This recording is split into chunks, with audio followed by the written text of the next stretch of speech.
We back, baby. We here. Let's go.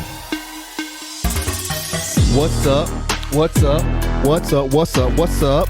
What's up? What's up? What's up? What's up? What's up? Oh, what's up? What's up? What is up? I am Jay Reed, and I'm accompanied by my beautiful co-host and fiance, Shaquetta Shantae. Hey, y'all. We back. We are back. We are back again for another episode of the Computer Love Podcast, episode 15. Back like we never left, y'all. I'm about to hit them with some what's up again. What's up? What's up? What's up? What's up? What's up? Got a good episode coming for you guys. But as always, we'll hit them with these announcements. You know my baby got to hit you with church announcements. Definitely got to. What you got for him, babe? Well, I got to start out by literally telling everyone thank you. Thank you for just this journey. Y'all have been on this journey with us. It's been a great one. We've been talking, laughing, sharing, just amazing. Just conversation in general, and however it affects you, however you take it, however it applies to you. We've gotten a lot of feedback. Engagement has been really good. Well, I was talking about engagement. Engagement as if in the audience and the interaction, but also the engagement. Don't blind them, babe. Don't blind them. Little left hand. If you're not on YouTube, you need to put your if you're on YouTube, you need to put your sunglasses on. Should have put a warning out there, babe. You can't be flashing that ring like that. I'm just saying that if you have not caught the previous episode, go back and definitely take a look, because an engagement took place. I am a whole fiance out here. And my babe did an amazing job. My baby got chose. Right. You got chose. It's so silly. Like, when we go out and stuff, it's so funny, like this whole conversation like about the chose thing, we just be cracking up. But it was beautiful. The entire process, including my family in on it. And fill them in on what happened, because they got the proposal part, but they didn't get the after the proposal. What right? Yeah. So you can go ahead and fill them in. The proposal part, as you all saw, I was like, what? I'm trying to get the facial expressions. I think I've told y'all before that my face definitely tells everything, and I'm just kind of like, are you serious right now? Because I was really like, are you trying to prank? Y'all saw how long she kept me down there on my knee. Listen, I was like, we've been doing these little TikTok videos. My arthritis was acting up. You was showing some good athletic strength, babe.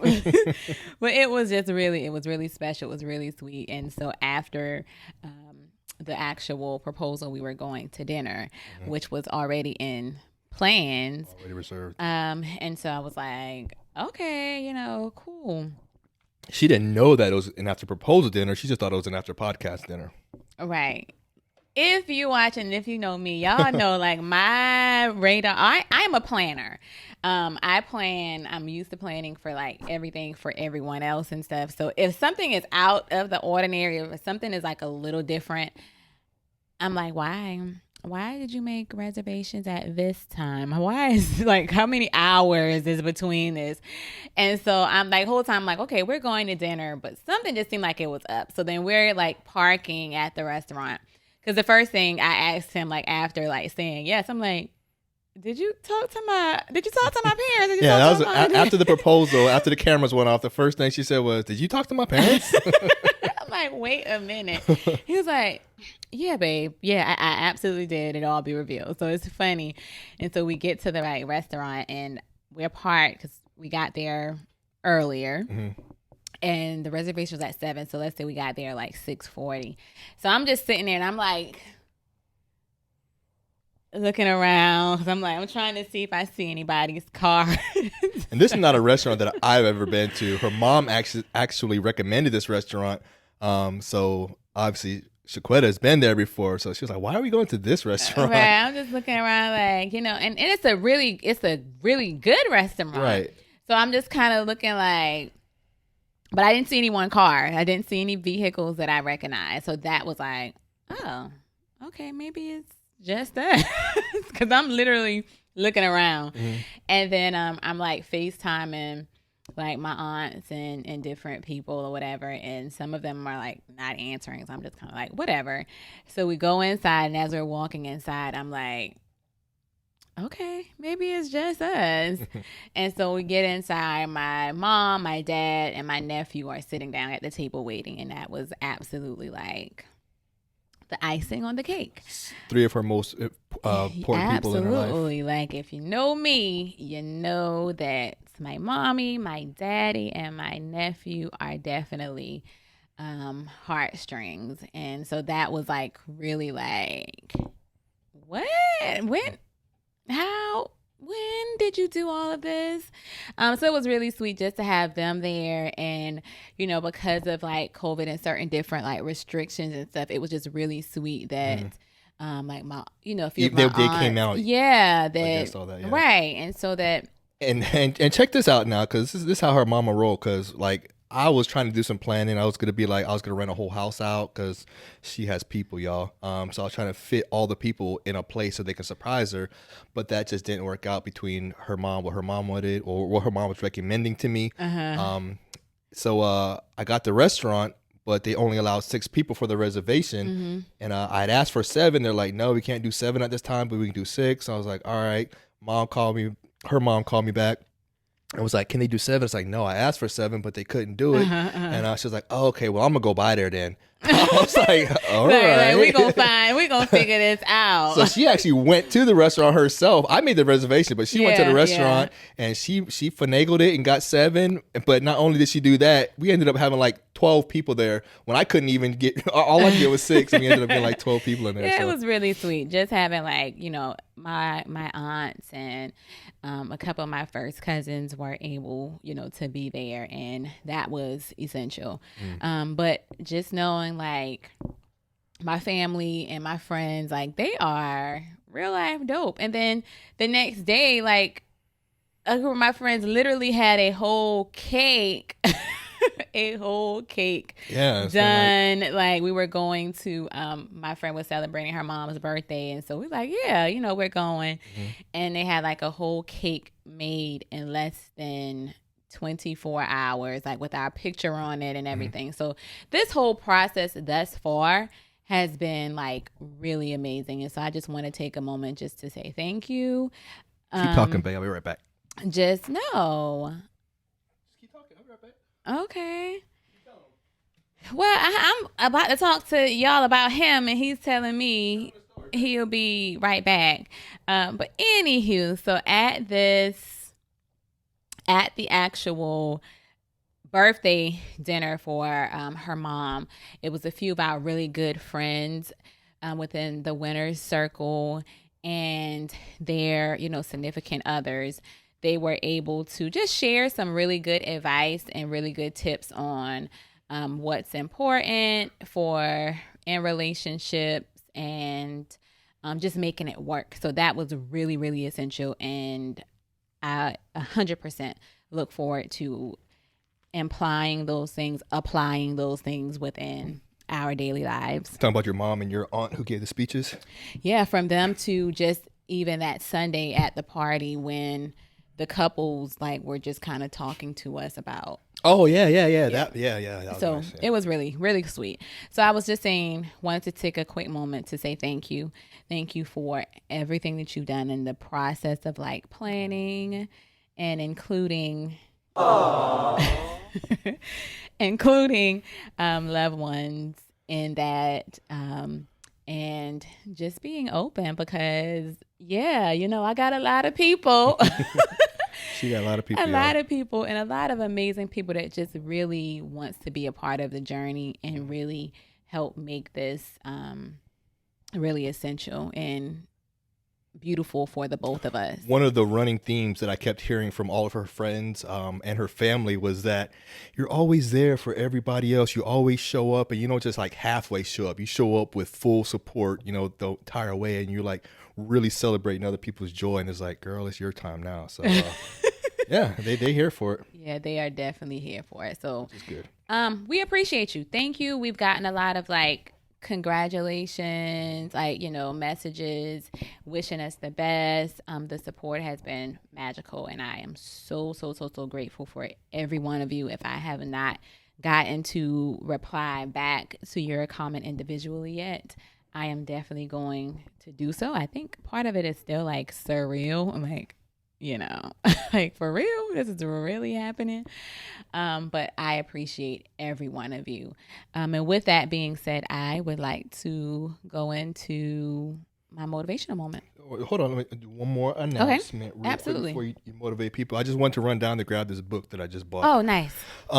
So I was in the Air Force, and I served with a young man who was a brilliant. I mean, he was just a amazing person, amazing troop, sharp young man. But he's an amazing poet. Like this guy he started like a whole movement out in Germany. He's still in Germany. Okay.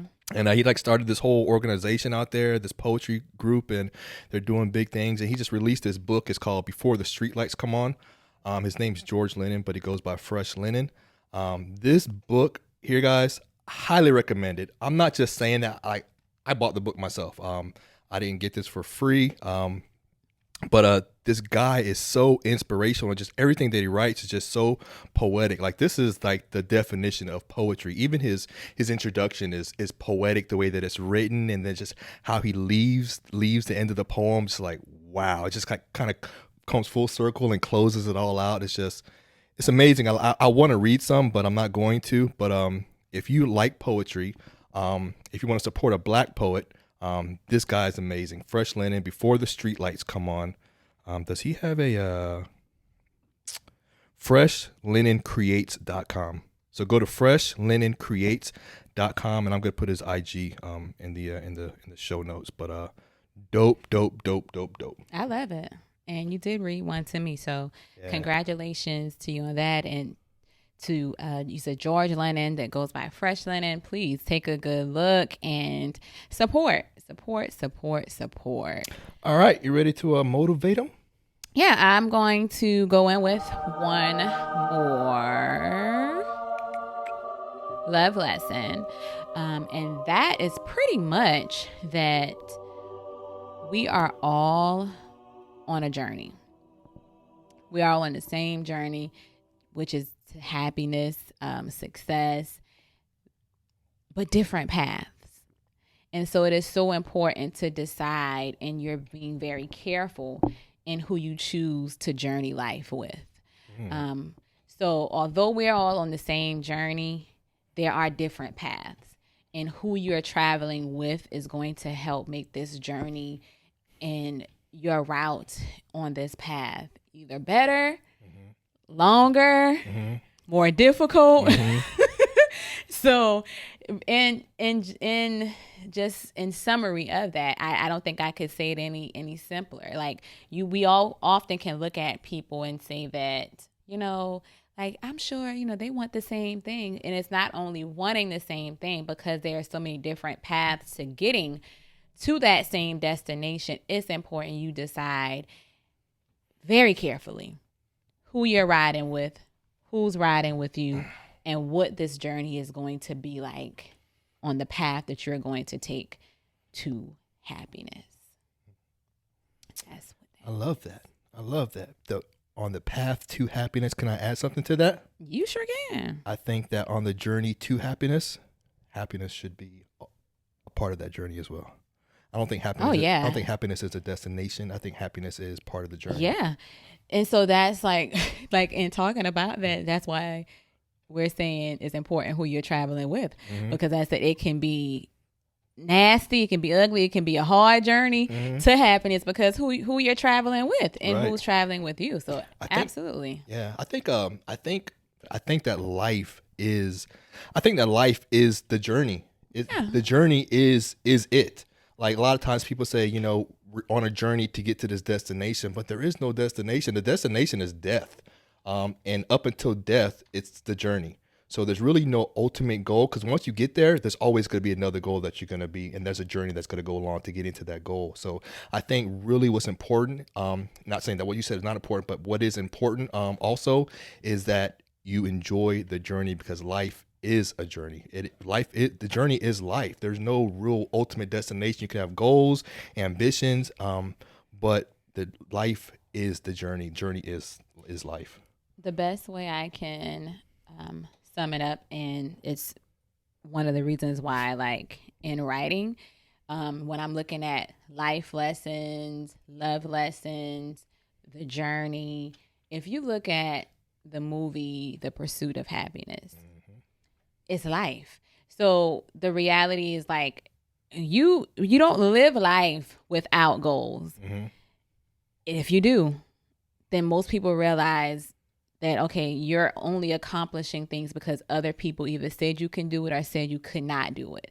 So you have to, like, sit down and decide, like, what are some of the things that are prioritized in my life? What are some of the milestones that I want to create or I want to reach?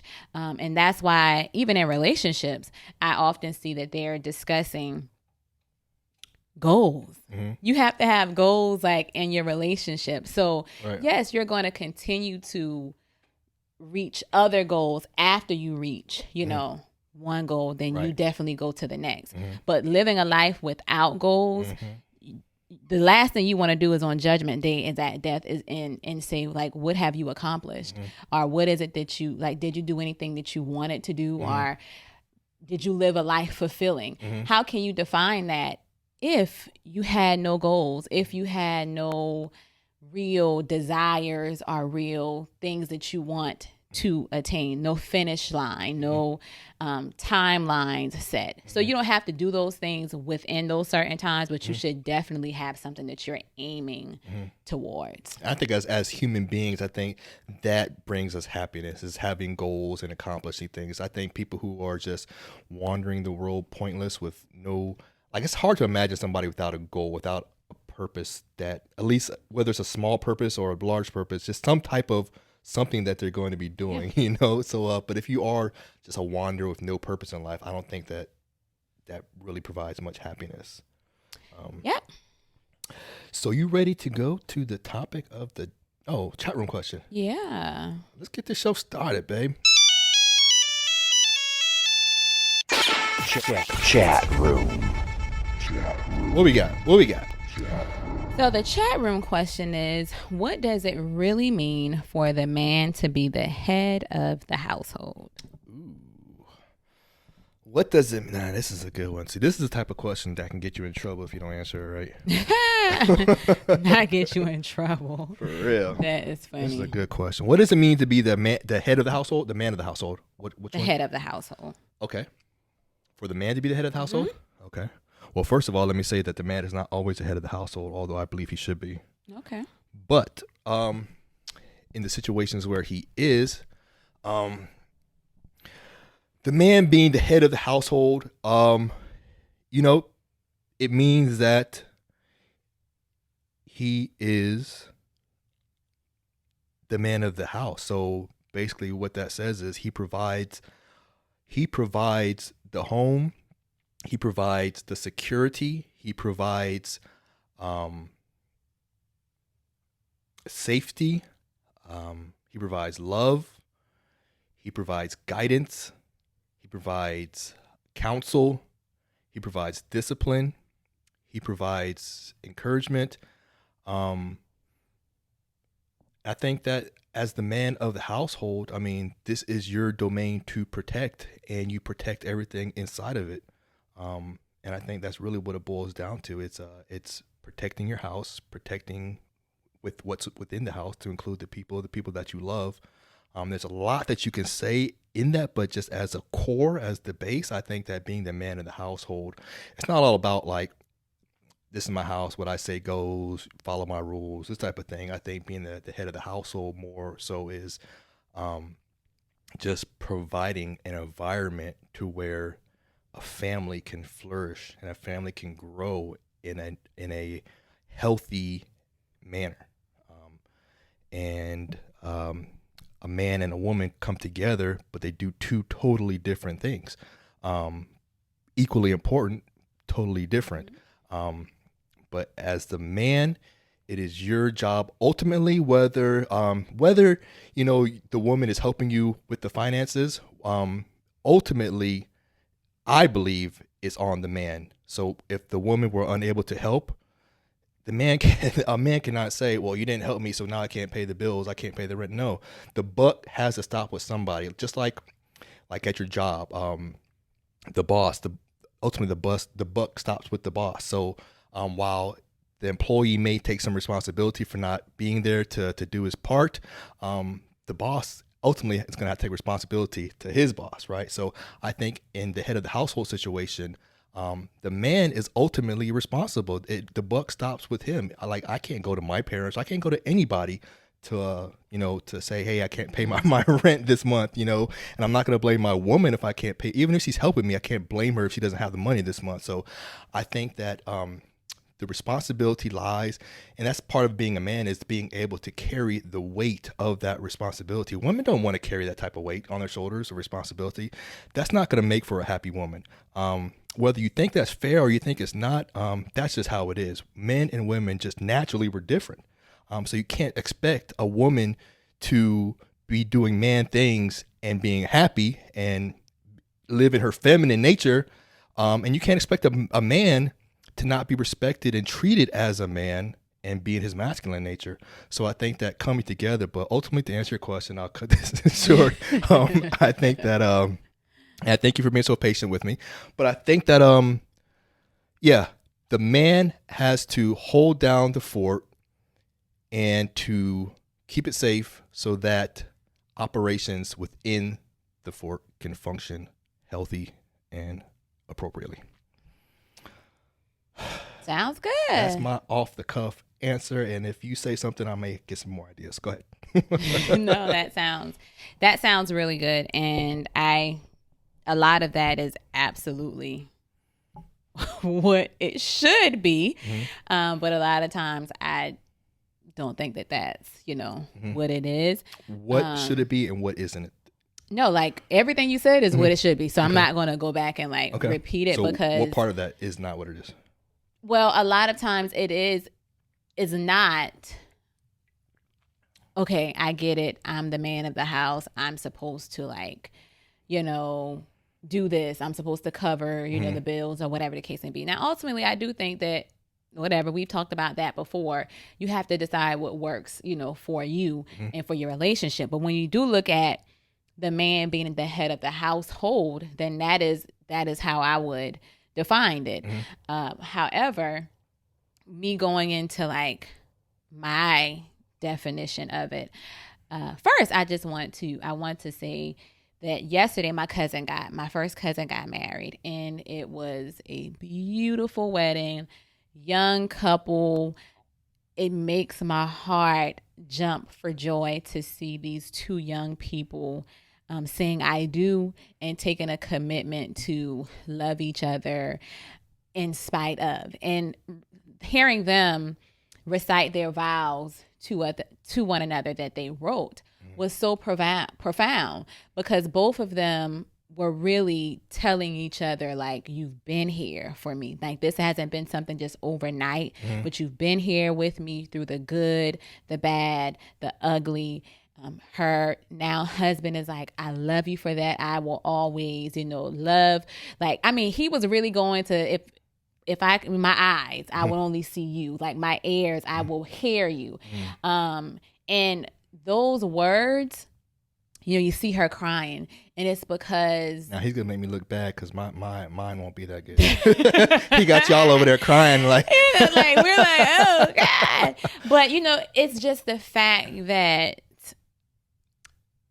I think the feeling behind the words, looking at them and seeing, she was feeling that. It's one thing for someone to, to say what they're going to do, but to know and to have seen them in action. Mm-hmm. I think that's what causes so many emotions to arise. Sometimes it's because like I see him living this. And her now father-in-law had said that as he was, doing officiating, he was like, I can go to the Bible and I can say, I could have said a lot of things. Right.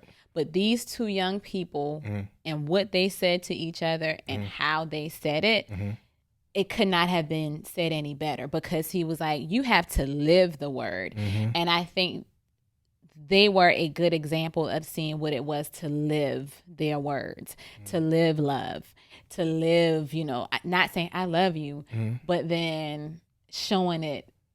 Not showing it. And so when I look at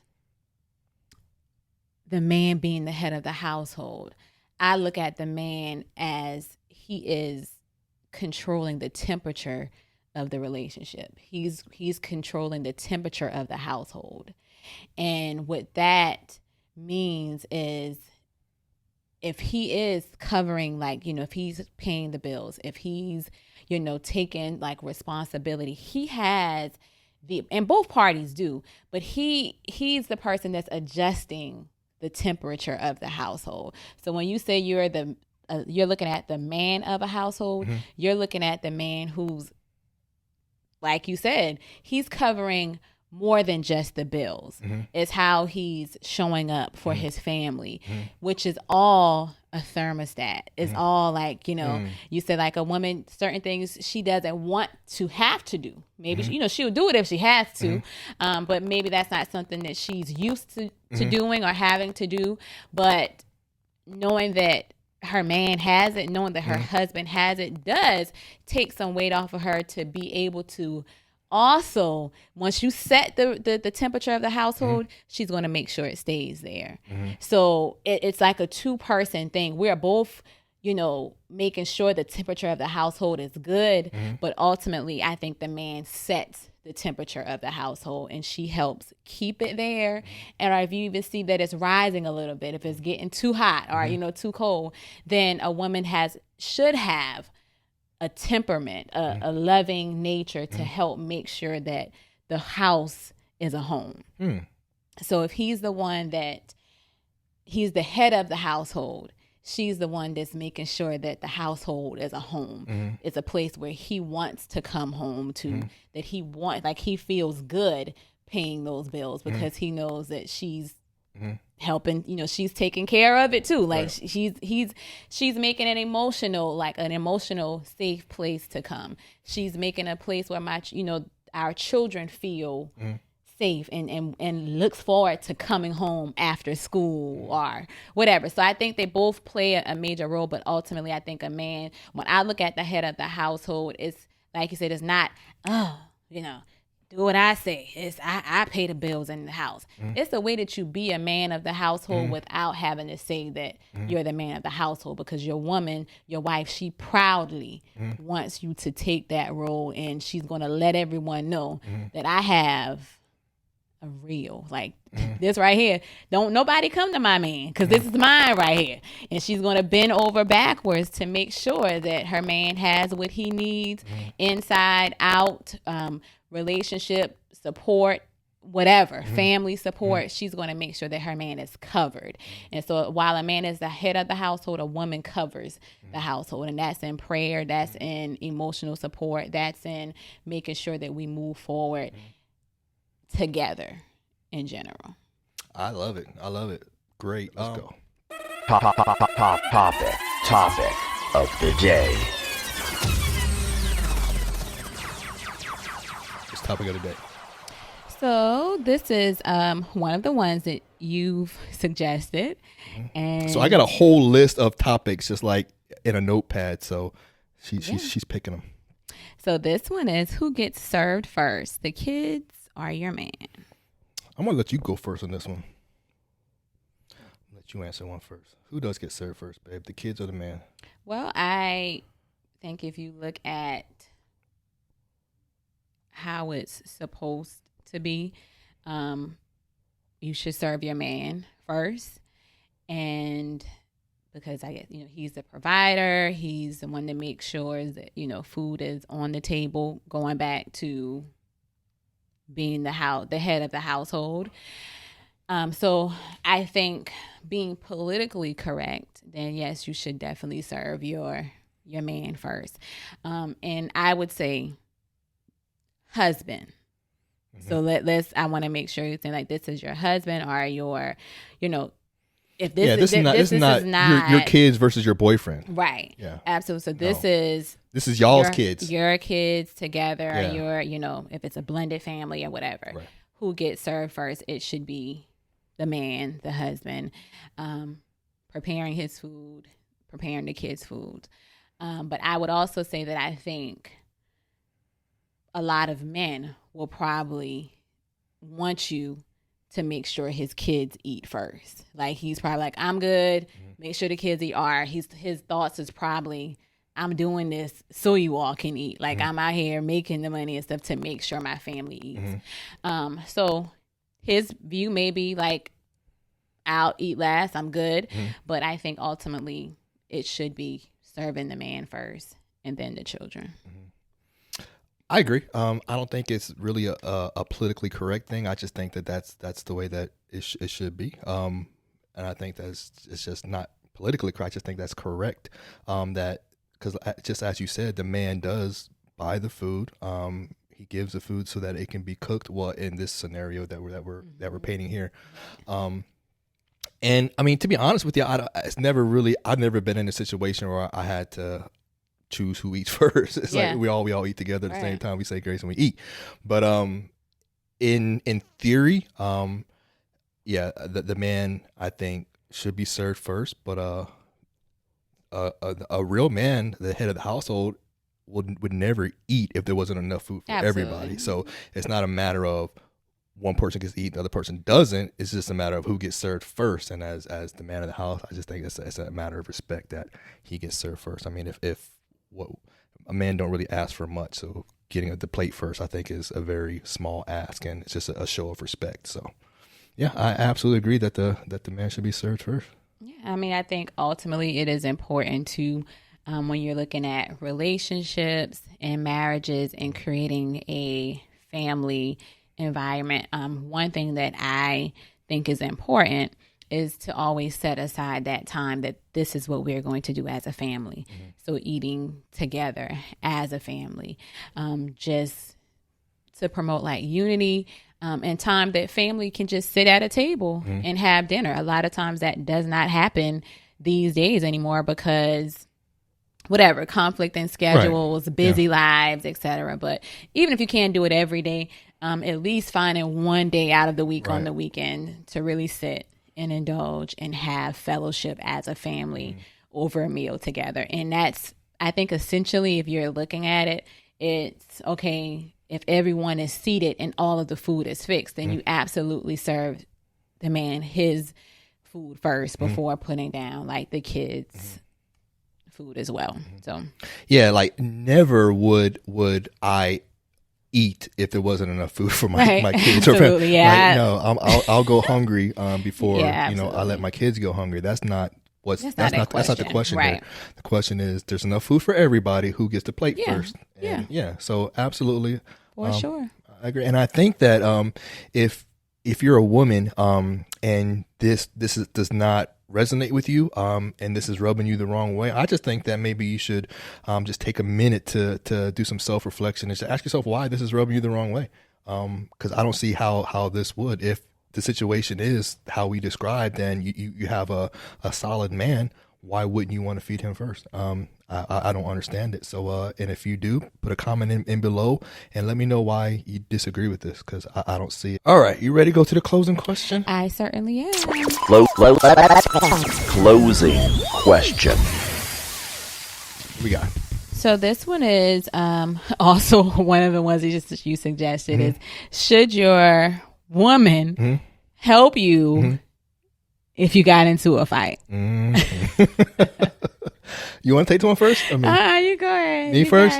All right. So like, what I do is, just as I'm living through life, when things come up, like I listen to a lot of podcasts, I do that more than music, or if I'm reading an article or something and an idea pops in my head, I'll put it on our topics thing. So I got this idea because I was watching this clip. I don't know if it was on Instagram or what, but this guy was at a baseball game, a sports event, and this couple was behind him, like the bleachers, you know how they go up. So she was in the bleachers behind him, one step up, and I don't know what happened, but basically the man's wife slapped this dude. Like they were going back and forth arguing, and she slapped him. And like he wanted to hit her back, but he couldn't because she's a woman. But her husband all of a sudden stepped up and he like just beat the crap out of him. Oh right? God! But that's where the question came from. Should a woman help you in a fight? My answer is not only no, but hell no. Your woman should not help you in a fist fight and altercation. The best thing that for my woman, no, I don't want you fighting. I want you to get the hell away, because if I'm going to get into a fight, you are a liability for me, because it's enough that I have to worry about protecting myself in a fight. I don't want to worry about protecting you too. So you need to go run. The best thing that my woman can do is to run. If it's just us, is to run, call the cops, go get help, whatever you do to support me on that level. But as far as this immediate altercation goes, I got this. I personally wouldn't want my woman to get involved and to take a hit, or because now I got to worry about trying to block the hits from you, and that's just too much. So you need to get out of Dodge, let me handle this, and go find help somewhere else. Okay, that's what I believe. I mean, I think that most women will probably, like, if her man is in a fight and she sees that he got it, she go, oh, he got it, yeah. Yeah, I mean, if he got it, he got it. I don't got to do nothing. Like, babe handling it his handle. But if she see, like, you know, if it's two people or if it's something that's like getting out of hand, I don't really see a woman like just sitting there not doing anything.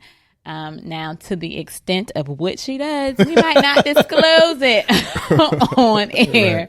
But you know, I'll just say some of the, you know, the women in my circle or whatever, we probably come in like, you know. But I can see, you know, I don't think that if a woman sees that she's probably making it worse for you, that she's gonna be like, I don't care, I'm gonna get one slap in somewhere. right. But, you know. And even not just like, that, but like even like leading up to a fight, a lot of times the women can cause a fight that doesn't need to be caused. Like if you just fall back and let me handle this, like I definitely don't want a woman who's sitting there talking shit on my behalf.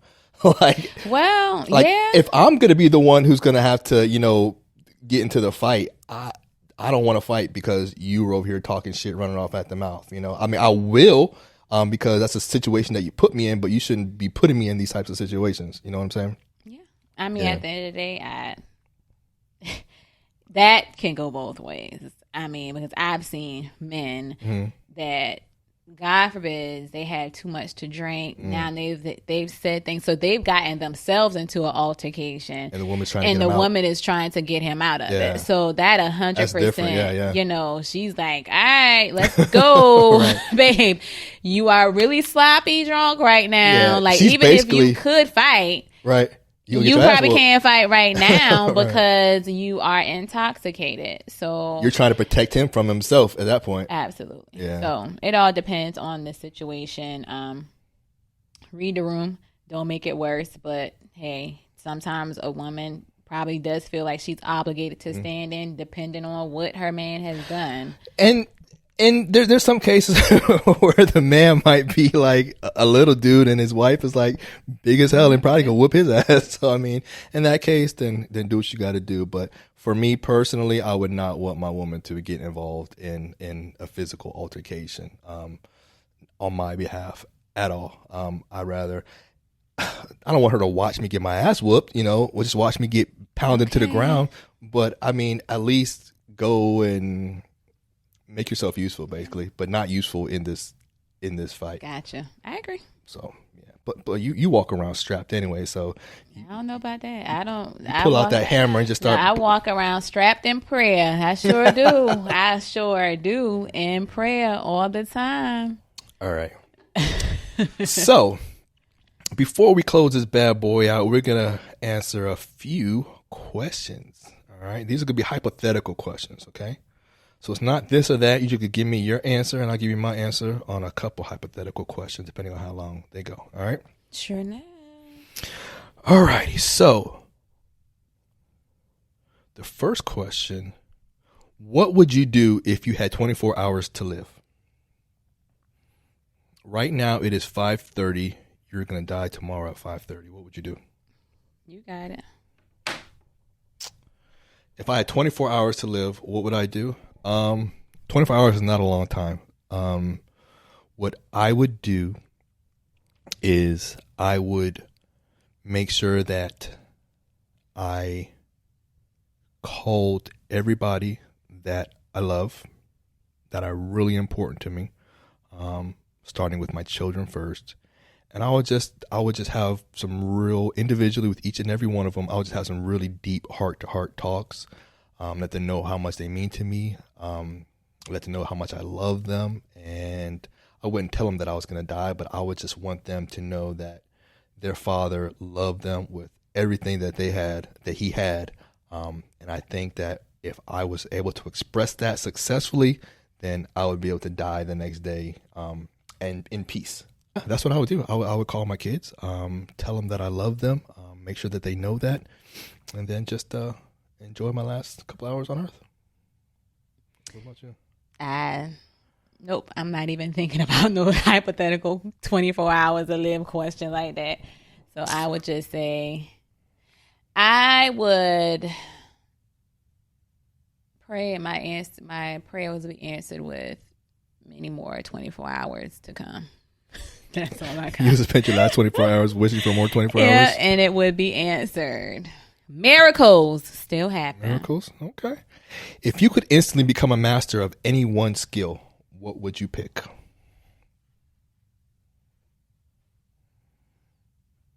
I mean, the only thing that's coming to my mind right now is probably a seamstress. Seamstress? Mm-hmm. Really? Yeah.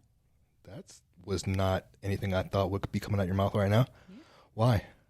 Just because that's something I've always said that I would do, is become a really good seamstress. So if I could master that, what do you want to? Is there something in mind that you want to create? Everything. I've seen, like, I have a seamstress. Seamstress actually are kind of runs in my family. Mm-hmm. So from making curtains to bedding to wedding gowns to like any type of clothing to, so yeah, I've always been into fashion. My parents, my godparents, everybody that knows me, that knew me of a little girl, knows that I've always, from the time I was walking, I was trying to walk in heels, or I was very fashionable with my own style. Like, so it's nothing deep to it, but that's just a skill that you would want to have. It's a skill that I would master. Okay. Yeah. For me, and for you, that's actually a skill that you could master. It just takes a matter of time of learning it. For me, it'll probably be singing. Like, I love to sing. I can't sing worth a damn, but it just feels it just makes me happy to be able to sing. So if I was actually good at it, and because I have a very creative side of me, like I'm just a creative type of person, and being able to sing would be like the most amazing creative outlet, to be able to have full control over my voice and the ideas that I have in my head, to be able to actually execute those.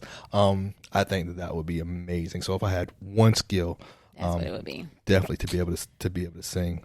Love it. Let's do one more. All right. Sure thing. What we get. Okay. If you were guaranteed an honest answer to one question, what would you ask and to who? You can answer that. You go first. I don't know, so that's what I'm saying. You can go first. Oh, this is not like a this or that. Yeah, this is like these thought-provoking. Yeah, so exactly. You can't say go first. You can't ask me in 2 seconds. It's just as difficult for me. So who would I talk to and why? In order to get an honest answer, if I got an honest answer, who would I talk to and why?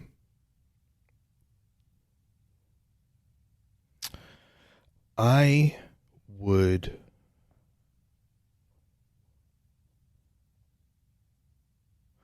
I would talk to George Bush. I would talk to George Bush, Senior. No, Junior. And I would ask him if the 9/11 attack was an inside job. There's a lot of and call me conspiracy nut or whatever, but there's a lot of inconsistencies that happen with that, and it'd be awesome just to get an honest answer, just to put that to rest. Was that an inside job? Tower 7 falling all by itself without anything even hitting it, like things like that. People talking about bombs going off in the basement and how it looked like a demolition, the way the buildings fell. 3 buildings fell, only 2 got hit. And I'm not trying to go into all this conspiracy stuff, but if I could get an honest answer to that question, that would be pretty cool. Probably not the most important question of my life, but just off the top of my head, that would answer a lot for me with that.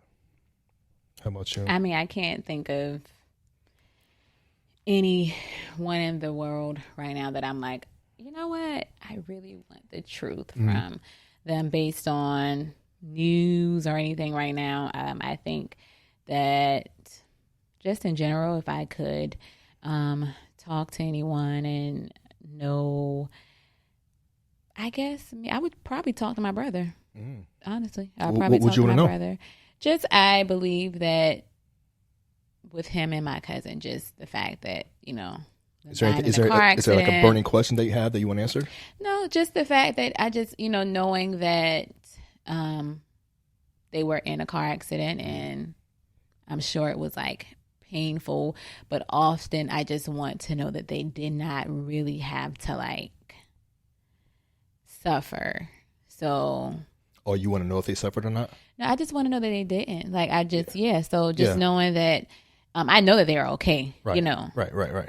That's not a question at all. Right. I know that they are at peace and they lived a full life. So none of that is, right. But just more so, it's not even the honesty to know a truth. It's just to have that talk again, just to talk to them in general. So if it's like, when I'm gonna ask you, why did you snap my doll baby's head off when I was 5? Right. Just to have the conversation. So it's not even like, there's no truth or untold truth that I would say like necessarily with my brother or my cousin, just because to me, they were everything. They could do no wrong or whatever. So it's just the conversation. So if the truth was, did I really get my style from you? Like, whatever. It's just to have a conversation with them again. So that's it for me. No, that's dope. Awesome. You ready to close this bad boy and out, baby? I think that's another episode. Thank you guys for joining us for episode 15. Make sure you follow on IG at Computer Love Podcast, youtube.com/Computer Love Podcast. We out here. Let's go.